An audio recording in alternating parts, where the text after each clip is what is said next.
Our next conversation today is with Republican State Senator Barb Kirkmeyer of Brighton. Well, you are here to announce the worst kept secret in Colorado politics, so why don't you go for it? Thank you, and yes it is. So I am here to announce that I am running for governor of the state of Colorado. Why? You know, this is my state. I grew up in this state. I'm a fourth generation Coloradoan. I love this state, and I just think we could do better. I believe, it's time. We need a governor who actually knows how to govern and truly believes that our best days are ahead of us and that they are ahead of us. So there's a lot of work to do. Our state has been, unaffordable.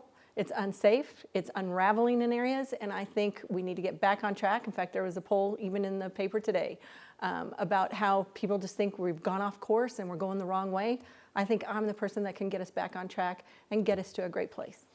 You referenced that polling, so let's talk about it, right? That came from David Flaherty at Magellan, who's done work for Republicans over the years. He does a lot of, kind of nonpartisan work as well. And what I saw in that poll is that people are kind of fed up with politics in general, right? There's rising dissatisfaction with the Democrats who run Colorado. But the survey respondents did not trust your party, the Republican Party, to fix it. They didn't even seem to think that you guys were serious leaders in the state. They don't love the Dems, but they don't seem to even be considering Republicans. How do you get past that gap? I think once people get to know me and they understand the accomplishments and things that I have done just in this state, not only as a state senator, but working across the aisle, quite frankly, but also as a Weld County Commissioner. I mean, I have a track record of accomplishments, whether it's building better roads, whether it's working across the aisle at the state Senate to lower property taxes. I mean, the two largest historic property tax cuts in this state, both of those were my bills that I got through, that I had to go work with, not had to, but wanted to, but also had to, I guess, go work with folks across the aisle, starting with the governor's office, to get a special session to say, hey, look, we need to really think about what's important for the state of Colorado and how are we going to move forward, and was able to work with them to get that property tax cut. I mean, so everything you look at, I mean, I carried a bill this last year with Senator Mullica, who's a Democrat, to stabilize the safety net, because our healthcare system in this state, it's in crisis mode. It is just not acceptable. We have over 25 counties that have maternal health care deserts. We were just talking about our children. We both have a couple of girls. Can you imagine if your wife wasn't hours away from maternal health care when she's getting ready to deliver that baby, that little baby girl? That's what we've got going on in this state. So those are areas that I have great accomplishment in, and I think when people see that I'm a person who can work across the aisle to actually get things done, and I'm here for what's in the best interest of Colorado. I want to talk about healthcare in a moment. The idea of working across the aisle, yes, that might be an asset in a general election campaign. First, you need to get through a Republican primary. I don't hear a lot of Republicans, rank and file folks, talking about wanting to work with Democrats. And here you're saying that you've proudly worked with Democrats. In fact, I have it on pretty good authority from folks on the far right of your party that you're a rhino, right? That you're a squish, I mean, here, I'm going to read you the quote: "A coward who bows down to radical Democrats." That was from the Colorado Republican Party last year. Now, there's new folks in charge of the Colorado Republican Party this year. Thank goodness. But I mean, my goodness, they didn't just dislike you. There's a lot of folks in Colorado Republican Party politics who think that you are emblematic of what is wrong with the GOP and that you will work with Democrats on some things. Yeah, and I don't know how many folks that is. I'm not going to say it's gazillions of folks or even millions or hundreds of thousands. I mean, there are folks that are upset with me, but I just went through an election to get reelected to the state Senate. I beat my opponent in a primary election, 72% to 28%. Your opponent was endorsed by the state party over you. Exactly. So I think that pretty much speaks for itself. But if you go back and you look at my record, I do have a conservative record. I believe in limited government. I support and back up Tabor. I believe in individual responsibility in people. Government should only do those things for people that they can't do for themselves. I mean, I have a record as a Weld County Commissioner, lowering debt, lowering the mill levy, which in turn lowers property taxes, or at least make sure they don't increase by leaps and bounds. I mean, my record is very solid, and when folks go back and look at it, they're like, wait a minute. I mean, I had a gentleman when I was just in Broomfield a couple of months ago talking to a group, Broomfield tax matters or something of that nature, and he's like, after he heard me talk, he goes, why did they call you a rhino? And I said, exactly. Why are they doing that? Well, I mean, I think a lot of it has to do with the way that Donald Trump has shifted American politics, right? I mean, he has seismically shifted American politics. When I talk to folks about your work in politics, when your name comes up, I describe you as a conservative Republican, and like a fairly conservative Republican, as in if you were to look 10 or 15 years ago, I would put you on the right side of the Republican Party, but then obviously Donald Trump comes along and everything kind of shifts all over the place. Is that a fair descriptor for you? Is your conservative Republican? Absolutely. I think I'm a common sense conservative. Okay. Are you MAGA?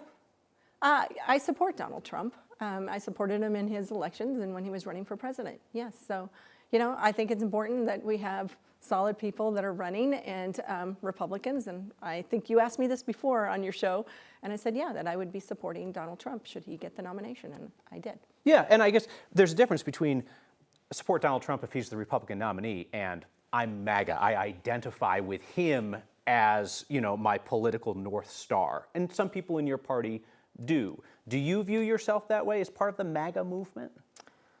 I would probably say no. Because I don't necessarily, I didn't agree with Senator Paul Lundeen, who was our minority leader, in the Senate. I didn't agree with him all the time. We had those discussions. There's a lot that I do agree with President Trump. There's a few things that I don't. But I do think it's important that if you're going to run for governor of the state of Colorado and you're going to be governor, you've got to be able to have a working relationship and a working partnership with the President of the United States. That's extremely important. And I think that's something that I can do that others cannot do that are running for office. Meaning you don't believe that the Democrats running can work with a President Trump, or you don't believe the Republicans running could work with a Democratic president? I think it's the Democrats who are running for governor can't work with them. They've demonstrated it. Attorney General Phil Weiser has sued the president like 35 times now. He's got another lawsuit coming over Space Command. So, they just keep kind of like poking him all the time. And, we have to be able to work with people, regardless if they're on our side of the aisle or on the other side of the aisle. And I think I'm very good at doing that to, again, move Colorado forward in what I consider a very common sense conservative way. Do you think that a Governor Kirkmeyer could have had a positive working relationship with President Biden? I think I would have strived to have one, yes. Again, wouldn't agree with everything he wants to do, but it's important if we are supposed to be looking out and safeguarding for the people of the state of Colorado that we have a good working relationship with those at the federal level. So I would have strived for that, yes. Let's step back to the big challenges that you want to tackle as governor. What is one challenge that Colorado faces that you think that you are uniquely suited to handle? Unaffordable housing. Or unattainable housing. So I came up through the ranks as a local government individual, right? Individual person, county commissioner. And I think in my county, I was able to work and develop intergovernmental agreements with almost all of the municipalities in the county. Some of them are quite small, so we were able to still work things out. But worked out intergovernmental agreements on how to grow smartly and in a good way that people could then still afford. And we were able to do that. And if you look at what's going on in Weld County for the last 20 years, as I was a county commissioner, we have good, solid growth occurring, and people can afford to live in Weld County and can work together. And I think that's because county commissioners, city officials sat down and worked together. I think the other thing is, I was a county commissioner during Roy Romer's term, and he came up with this whole smart growth initiative, which, I've got like 4 or 5 awards from, because we were able to, again, work regionally, work as a state, and come up with solutions, real solutions, not dictate that from Denver or from the Capitol, but really truly go out and work with local governments who are on the front lines working with the people in those neighborhoods who get to define the character of that neighborhood. It shouldn't be us as legislators. It shouldn't be the governor doing that. It should be people who live in that community defining what their community looks like. And I think I can reinforce that and ensure that we bring the resources to the table. I served under Governor Owens as his executive director of the Department of Local Affairs. That's exactly what we did. We worked with local governments and said, how are we all going to tackle this problem together, and what can we do as a state? We got rid of unfunded mandates. We looked at our regulations, which is something as a governor that you could do, is pull in those regulations. But I know how to do that as an individual who used to be a county commissioner and came up through the ranks. The devil's advocate position would be, you're saying that you had a hand in the last 20 or 30 years of this, which got Colorado to where it is, which is our unaffordability crisis. And now Democrats and Governor Polis are trying something different, which is more of a state-led or state-dictated approach. Your approach got us to where we are, did it not? No, Please. Let me disagree with you a little bit there. I wasn't in the legislature for the last 20 or 30 years, or even, I've been in the legislature for 5 years now in the minority. So all of those additional regulations that are put in place, all those ideas about how we, I think it was Senate Bill 213 that was going to centralize all the decision-making in Denver with executive directors instead of with, partnering with local governments. Those, I didn't vote for any of those. Those are not me. I didn't do that. As a county commissioner, I went out and worked with local governments, with fire districts, with water districts, sanitation districts, with the municipalities. We developed intergovernmental agreements and said this is how we're all going to work together to grow smartly and make sure that people can afford to live in this county, in Weld County. So should folks look to Weld County as the model then, to say if you like what they have in Weld County, then that's the model that you would propose? I think what I would say the model that I would propose is that intergovernmental cooperation, working together, partnering, not trying to preempt local governments, but partnering with local governments on how do you want your community to grow, and how as a state can we reinforce that? What resources can we help bring to the table? And I'll give you an example just even recently. With the Department of Public Health and Environment, they are like 75% of their permits for wastewater utilities, so think sewer, and you need sewer for housing. They were 75% were on like administrative extension. They were behind like 5 years. Denver Metro Waste was on an administrative extension. That means they can't build on, they can't add capacity. If you can't do that, and the state's holding you up, and they were holding them up, then you can't have growth. So there are things like that as a governor and things like that that I know about that I can make a change and be positive on just from the get-go. But even as a member of the Joint Budget Committee and a state senator, we were able to get some legislation in place to get them moving, so that we can have growth in this state and so that people can realize low income, affordable, attainable housing. Let's talk about healthcare. Yes. I've heard you criticize the Democratic governor for some of the proposed cuts that he has made to healthcare. I don't follow you around and listen to every word that you say, but I haven't heard a peep out of you about the $1 trillion in Medicaid and other healthcare cuts that the Republicans in Congress and President Trump made. Are you just as concerned about those? Well, first of all, I would have to have you tell me where those cuts actually are, because my understanding, and I haven't read all the way through H.R. 1, but I've listened to what the Executive Director of Healthcare Policy and Finance has said. I've listened to what the Executive Director of Human Services has said. The Director of Planning and Budget for the Governor, Mark Ferrandino, I've listened to what they said. And I even asked on the Senate floor during the special session because I heard a Democrat say something very similar to that, not the $1 trillion or the $800 million or whatever it is kind of cut, but she made a comment that the federal government, the Congress, the Republicans in Congress had cut SNAP benefits. I'm like, no, they haven't. So I asked her to quantify that. Tell me where they actually cut benefits to recipients. You want to know what the answer is? Zero. Well, because it's the projected loss of spending, the projected savings, correct, as we institute work requirements and so on and so forth. I mean, the committee that oversees Medicaid, right, had to come up with the $800 million, right? That's the number that you were referring to there. Like, you believe that those are real cuts, right? They're not imaginary. They're delayed until after the midterm elections, conveniently, but the cuts are coming. They've been instituted by Congress. Well, what Congress actually said was to the states is that if your error rate goes above 6%, that you will have to fund more dollars. You will have to fund part of the implementation. So right now our match is, I think they fund 75%, the state funds 25%. And they're saying that could go to 50%. And that will cost us more money to implement it. But I didn't see anywhere, and I've asked several people, where did the eligibility criteria change? Because it didn't. So recipients aren't necessarily losing benefits. It will cost the state more to implement the program. That is true, but that's not necessarily a cut to healthcare. It's not like what Governor Polis did 2 days after the special session when the public really isn't even watching, when he came to the Joint Budget Committee after he'd already told the press, and then he comes and talks to the Joint Budget Committee to let us know that he was going to cut Medicaid provider rates, which will impact all of us, whether you're on Medicaid or not. He is cutting healthcare access for at least 1.2 million people who are on Medicaid, because the providers will leave our state. They don't have enough, or they'll just leave. They won't be Medicaid providers because they're not getting paid enough. They're losing money on it and they're going out of business. Hence why we have 25 counties and 26 if you count Delta. I'm not sure if it's the whole county, but Delta Hospital just last week said they were closing the maternal resources and services at their hospital.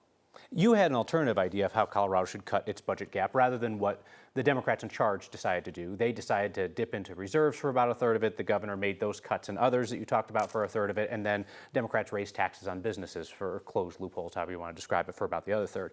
You had an idea that instead what the state should do is complicated and you know it better than I do, but get rid of the refundability of the child tax credit so that rather than just zeroing out what families might owe on taxes, they would no longer get a check. Here's my question. Why is balancing the state budget on the backs of the lowest income families in the state the right method? Okay, so apparently you're listening to other people's talking points, but I listen to yours pretty carefully too. But why is that the wrong way to do it? I wasn't talking about balancing the budget on the backs of low-income people. That's not what I said at all. Basically, there's the Family Affordability Tax Credit, which has the ability that up to $15,000 worth of tax credits. And it's based on your income, the number of children you have, and the ages of your children, and it varies, right? But there was also another mechanism put in that bill, or another provision put in that legislation, which called for a refund. And essentially, if we are over the Tabor cap, we would refund out of Tabor surplus. And I'm assuming most people know what that means, maybe not, but we can get into that on another day. But it was to refund. And what I said was, why can't we just pause the refund? Because here's how it works right now. If your tax liability is $10,000 and your tax credit was $15,000, the state writes you a check for $5,000. When we're writing that out of Tabor surplus, that's a little different than when we're writing it out of our general fund operating budget. And so what I was saying is, how about we just pause the refund? Because do you know how much we're refunding? $633.1 million we are refunding. So everyone would have still got their tax credits. 93% of the individuals who file for this tax credit would have had their tax liability down to zero. They just wouldn't have received a refund check because now we don't have Tabor surplus. We now would be taking it out of the general fund, which made sense to me. I appreciate you taking the time to explain it. Here's my question though, right? Yes. The money's got to come from somewhere, and Democrats chose to take the money out of businesses through the tax credits that they took away for businesses. They chose to take some of it out of spending, and you would have chosen to take the money from those families that otherwise would have received a check under current tax policy. And I'm asking, why take it out of their bucket rather than somebody else's bucket? That's my question. And what I'm saying is it wasn't really their bucket. I mean, they were still getting the tax credit. They just wouldn't have received a refund. They wouldn't have gotten a check from the state because we're no longer in a Tabor surplus situation. But they still would have had their tax liability down to zero, 93% of them. But here's the thing. The special session wasn't about tax credits other than the two bills that passed to sell $250 million worth of tax credits for $200 million. That puts us another $50 million in the hole come next year. The special session was not a budget session. It was a taxing session. There was nothing on that call, the agenda, if you will, that the governor set for the special session that allowed any legislator to cut spending. So nothing to cut spending. If we were trying to fix a budget hole, we should have been looking at how we're going to cut spending. And we didn't get that opportunity to do that. And what did happen is the federal government gave tax relief. In turn, because of the rolling conformity and the way our state income tax is tied to the federal income tax deductions, we had a $1.2 billion tax relief in this state as well. So we would have received less revenues, tax revenues. And what our Democrat friends did in the special session was increase people's taxes back up at the state level to the tune of about $250 million. So they increased taxes on people. They didn't give tax credits. They increased taxes back up. And last session, during the 25 session, they already put back the tax on overtime pay. They'd already done that without going to the voters, Kyle. Here's what I want to hear from you on, and I understand your perspective on that. I heard you repeatedly say that the reason why Colorado was in a budget hole was because of Democrats overspending. Yes. Which, and I get it, right? You can criticize government spending, you say, I see all of this as waste or whatever else, but did that not ignore that the actual causal factor of the budget gap was the big, beautiful bill that because Colorado's tax code is tied to the federal tax code, when that tax relief, as you describe it, came in, that then our revenues went down. Like, that's the reason why Colorado is in the situation that it's in. The Democrats and their spending, that's a separate but related silo, is it not? Yes and no. So, let me, if I may. Go for it. Yeah, so here's the thing. Back in March, of 2021, the Joint Budget Committee, I was not on the Joint Budget Committee then, I got on in 2023. The Budget Committee knew that we had a structural deficit, and it was from overspending. That's what a structural deficit is. It's from year over year, you're spending more than revenues that are coming in.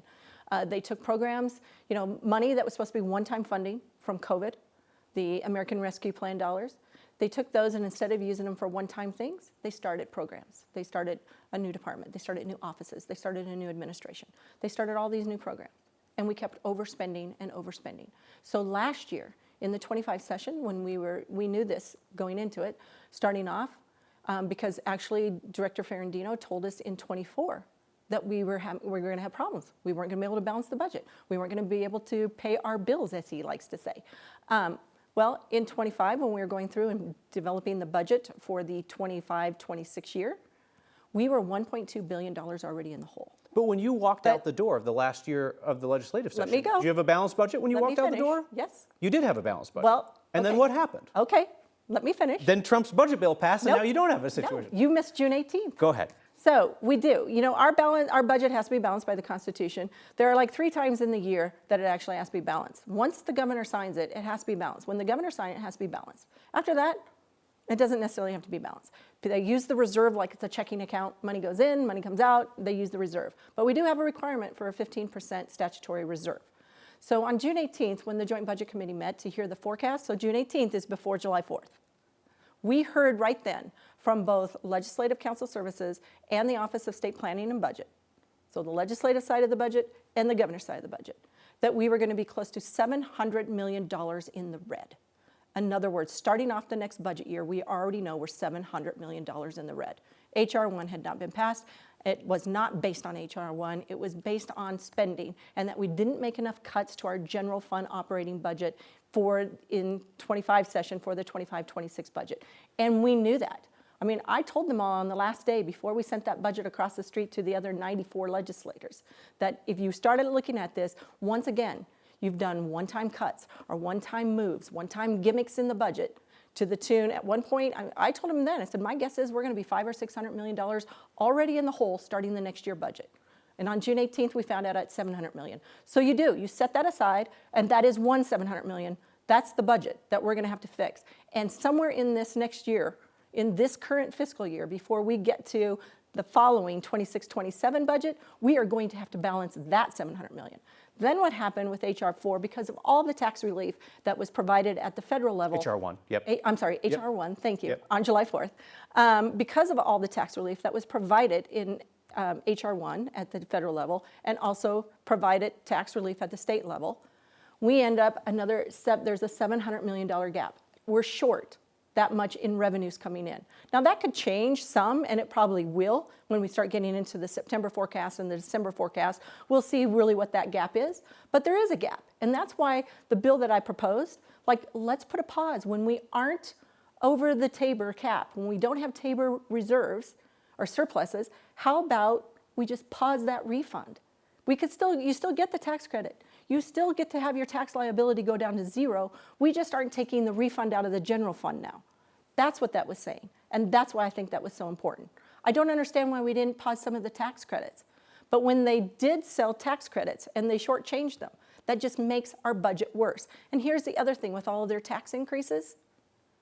It's okay for this year. I guess it kind of helps us out this year.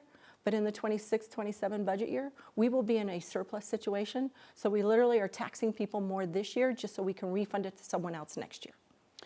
We have a couple minutes left. I want to ask you 2 more general questions. Okay. Okay. I'll try not to tax them. It's fine. No, I mean, this is complicated stuff. It's your area of expertise. I want people to be able to hear your perspective on this. Thank you. You realize that this race is more than an uphill climb for a Republican running statewide in the state, right? This is Manitou incline type stuff, right? I mean, it was almost 20-point loss for the last Republican gubernatorial candidate. Why do you think that voters have banished your party from statewide office in Colorado? Wow, I think we took things for granted. I think we took the voters for granted. I think our messaging was bad. I think we went after each other, and we came up with things that just weren't that good and didn't resonate with the public. And I think that's our fault. I think, though, in the last couple of years, like, for example, in Weld County, we went out, we recruited good candidates. Everyone worked together. We had a great message, and we flipped 5 seats. So I think, we now have a state party chair that, she's not going to do harm, like the last party chair who I think went after. I mean, you started off this with, saying that they called me a rhino.